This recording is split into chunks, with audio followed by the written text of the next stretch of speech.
कसैया गैया मत मारो कसैया।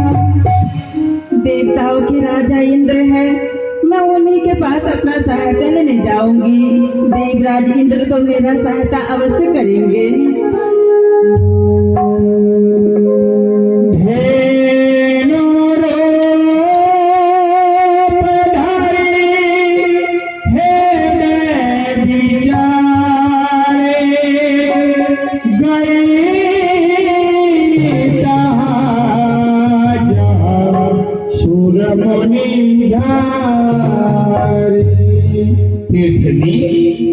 तुम इतना अकलाई हुई, घबराती हुई मेरे पास आई हो, क्या कारण है पृथ्वी जो तुम मेरे पास आई हो?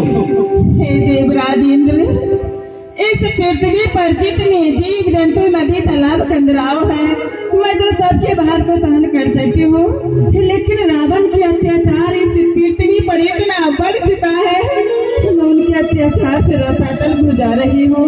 हमारी रक्षा कीजिए प्रभु, रक्षा कीजिए। पृथ्वी, तुमने सत्य कहा, रावण का अत्याचार बहुत बढ़ गया है। मेरे पास तुम सहायता के लिए आई हो, लेकिन मैं क्या करूं पृथ्वी? मैं भी संकट में हूं, क्योंकि रावण ने मुझे भी बंदी बना लिया है। नित्य प्रतिदिन रावण के दरबार में हमें पुष्प का माला पहुंचाना पड़ता है। पृथ्वी, तुम तो सहायता के लिए आई हो, मैं तुम्हें क्या सहायता कर सकता हूँ? हाँ, एक काम करो, यहाँ से हम लोग समस्त देवगण मिल करके चले, औधरदानी महादेव भोलेनाथ के पास, वही कोई उपाय सोच सकता है पृथ्वी। ठीक है, हम सभी मिल करके कैलाश चले भोलेनाथ के पास। हाँ, आइए हमारे साथ है पृथ्वी।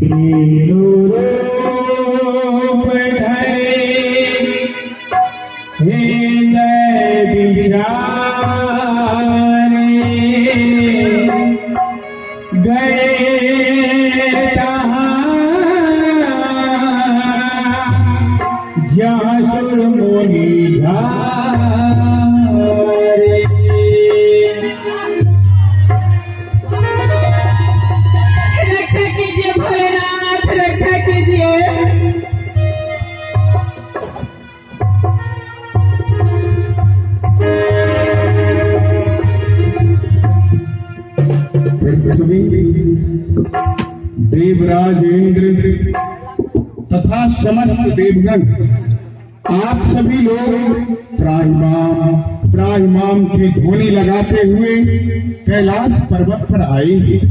साथ ही मैं आप समस्त देवगण को और पृथ्वी को अत्यंत दुखी देख रहा हूँ। क्या कारण है? पृथ्वी, देवराज इंद्र, आप सभी लोग आज कैलाश पर्वत पर अचानक त्राहिमाम करते हुए क्यों कर आए हैं? आने का कारण क्या? हे महादेव, मैं आपके पास अपना सहायता लेने आई हूँ प्रभु। इस पृथ्वी पर जितने जीव जंतु नदी तालाब कंदराव है, मैं तो सबके भार को सहन कर सकती हूँ ना, लेकिन रावण के अत्याचार से मेरा सातल को जा रही हूँ, इसलिए मैं आपके पास आई हूँ प्रभु। हमारी रक्षा कीजिए भोलेनाथ, रक्षा कीजिए। पृथ्वी, आज तू भी रावण के अत्याचार से घबरा कर अपना धैर्य खोना चाहती है? नहीं पृथ्वी, यदि तुम इतना जल्दी घबरा जाओगी तो तुम्हारे ऊपर बहुत जीव और जंतु है। एक तुम्हारे घबरा जाने से न जाने कितने जीव मारे जाएंगे, इसलिए तुम मत घबराओ। पृथ्वी, तुम सोच रही हो कि रावण के अत्याचार से केवल मैं दुखी हूं, ऐसा नहीं है। रावण के अत्याचार से सभी देवगण दुखी हैं। रावण अपने बल से समस्त देवताओं को बंदी बनाकर रखा है। रावण के अत्याचार से पृथ्वी, गौ, ब्राह्मण, देवता, साधु ये सभी अत्यंत करके दुखी हैं।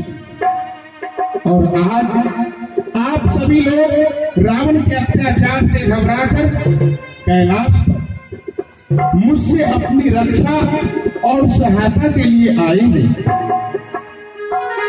हे पृथ्वी, देवराज इंद्र तथा समस्त देवगण, आज मैं भी रावण के सामने मजबूर हूं।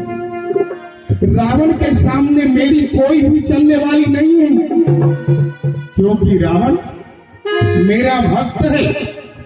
उसने तपस्या किया, इसलिए मैंने उसे वरदान दिया। परंतु रावण उस वरदान को पाकर सबों को कष्ट दे रहा है, जिसके अत्याचार से आज तीनों लोग त्राहि मचा रहे हैं। पृथ्वी, देवराज इंद्र, मैं आप सबों का रक्षा नहीं कर सकता, लेकिन हाँ, आप सभी देवगण कैलाश पर आए हैं तो मैं उपाय अवश्य बताऊंगा।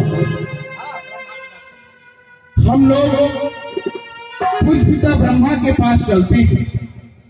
रावण को वरदान मैंने भी दिया है और पितामह ब्रह्मा ने भी दिया है। तो जैसे आप सभी देवगण यहाँ तक आए हैं, आपके साथ अब यहाँ से मैं भी हूँ, मैं भी चलता हूँ ब्रह्मलोक, और आप सभी भी चले। हम सभी लोग चलकर कुछ पिता ब्रह्मा से अपनी दुख भरी कथा सुनाएंगे, वो अवश्य कोई न कोई उपाय बताएंगे। ठीक है महादेव, चलिए।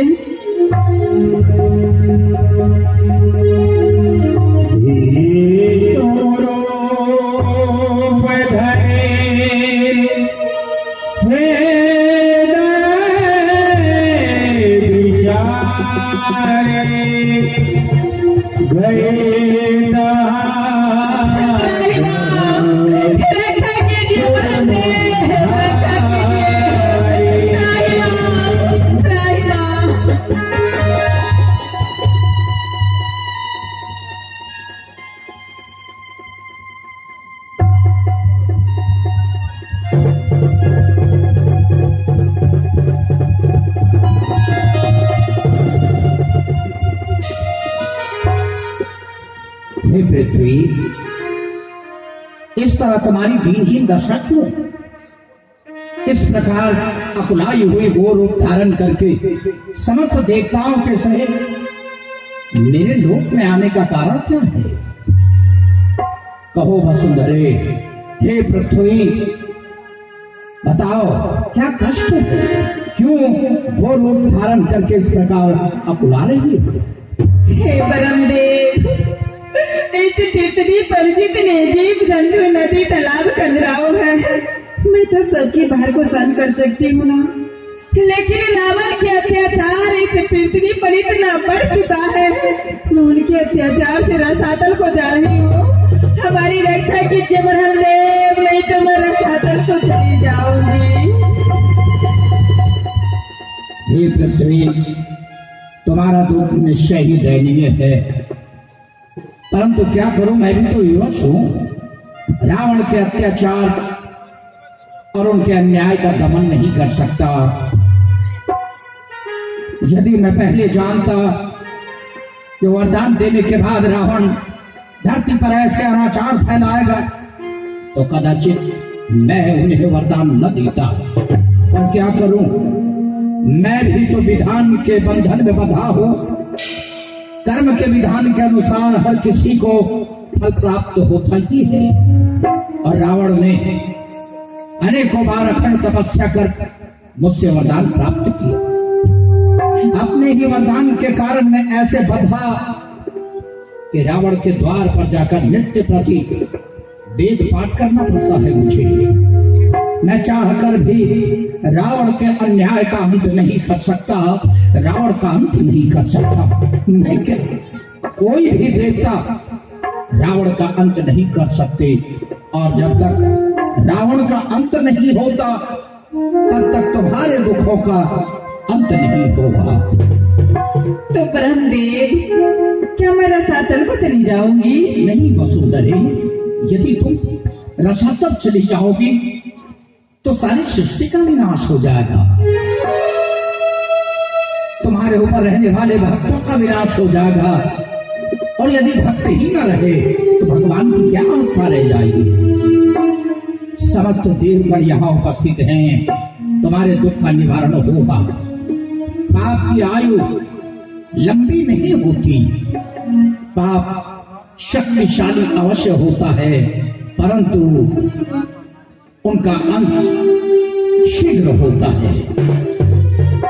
रावण और उनके अन्यायी अनुचरों का अंत भी होगा, तुम्हारे दुखों का अंत होगा, क्योंकि जब तीनों लोगों की सारी शक्तियां समाप्त हो जाती है तो वो त्रिलोक्य की अंतिम शक्ति श्रीमन नारायण, जो संसार की सुरक्षा का भार अपने हाथों में लेते हैं, इसलिए हम सभी उस नारायण को ढूंढें, भगवान श्री विष्णु को ढूंढें। यदि वो तुम्हारा दुख दूर करने की ठान ले तो रावण और उनके अनुचरों का अंत अवश्य ही होगा। हे परमपिता ब्रह्मा, लेकिन हम लोग इस समय भगवान विष्णु को खोजने कहाँ जाएंगे प्रभु? सभी अपना अपना मत दें कि इस समय भगवान विष्णु को हम कहाँ ढूंढने जाएं कि वो शीघ्रता से मिल जाए, क्योंकि दुख सबका असह्य है और उस नारायण की हमें शीघ्र आवश्यकता है। तो ऐसे में हम उन्हें कहाँ ढूंढने जाएं? उनका तो एक स्थान पर कहीं स्थायी निवास नहीं। फिर सभी अपना अपना मत दें कि हमें कहाँ चलना चाहिए।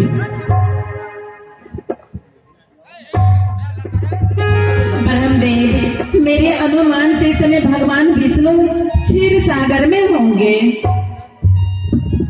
ए ब्रह्मदेव, मेरा अनुमान है भगवान विष्णु इस समय साकेत में होंगे। मेरा अनुमान है इस समय भगवान विष्णु गोलोक में होंगे। और महादेव, आपका क्या मानना है? आप तो उनके परम भक्त हैं और भगवान विष्णु आपके परम भक्त हैं। फिर आपका अनुमान क्या कहता है, हमें नारायण कहाँ मिलेंगे? हरि ओम पार ब्रह्म स्वादित्य चरण कमल चितमकरंदाय भक्त जन मानस निवासाय श्री रामचंद्राय नमः। श्री रामचंद्राय नमः। पूज्य पिता ब्रह्मा, देवराज इंद्र, पृथ्वी, समस्त देवगण, आप सभी लोग उस परमात्मा की खोज में हैं। सबों ने अपने अपने मत के अनुसार परमात्मा के रहने का स्थान बताया। किसी ने कहा कि वो परमात्मा वैकुंठ में रहता है, किसी ने कहा वह परमात्मा क्षीर सागर में रहता है, किसी ने कहा वह परमात्मा साकेत और गोलोक में रहते हैं। परंतु मत एक नहीं हो रहा है।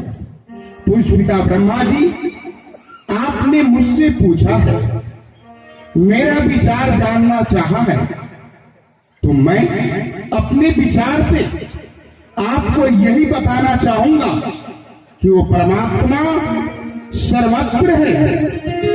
कौन ऐसा देश है जहां वह परमात्मा नहीं है? कौन ऐसी दिशा है जहां वह परमात्मा नहीं है? देश, काल, दिशा, विदिशा, हर जगह परमात्मा का वास है। जन जन में, कण कण में उस परमात्मा का वास है। परंतु उस परमात्मा को प्राप्त करने के लिए प्रेम की आवश्यकता है। प्राणी प्रेम से उस परमात्मा को जहां याद करे, जिस अवस्था में याद करे, वो परमात्मा तत्क्षण अपने भक्त की पुकार सुनते हैं। और अपने भक्त की कष्ट को हरण करते हैं। जैसे काष्ठ घर्षण से अग्नि प्रज्वलित हो जाना स्वाभाविक है, पूज्य पिता ब्रह्मा जी उसी तरह से प्रेम का मंथन करने पर परमात्मा का प्रकट हो जाना स्वाभाविक है। कहा गया है, भाव ही विद्युते देवा तस्मात् भावो ही कारण न काष्ठे विद्युते देवा पाषाणे निर्मल। एक समय की बात है, पूज्य पिता ब्रह्मा जी देव ऋषि नारद जी ने नारायण से पूछा कि हे प्रभु, यदि आपके भक्त आपका प्रत्यक्ष दर्शन करना चाहें तो आप अपने भक्त को कहां पे दर्शन देंगे? सभी लोग कहते हैं कि आप वैकुंठ में वास करते हैं। नारायण, क्या अपने भक्त को आप वैकुंठ में दर्शन देंगे? सभी लोग ये भी कहते हैं कि आपका वास योगियों के हृदय में है। हे नारायण, क्या आप योगियों के हृदय में मिलेंगे? तो नारायण ने देव ऋषि नारद जी को उत्तर दिया, नारद, ना हम बसामी वैकुंठे योगी नाम हृदय न चा हम भक्ता जत्र गांति तत्तिष्ठामि नारद। हे नारद, न मैं वैकुंठ में रहता हूं, न मैं योगियों के हृदय में रहता हूं। मेरा भक्त मुझे प्रेम से जहां बुलाता है, मैं तत्क्षण वही प्रकट हो जाता हूं। चले विष्णु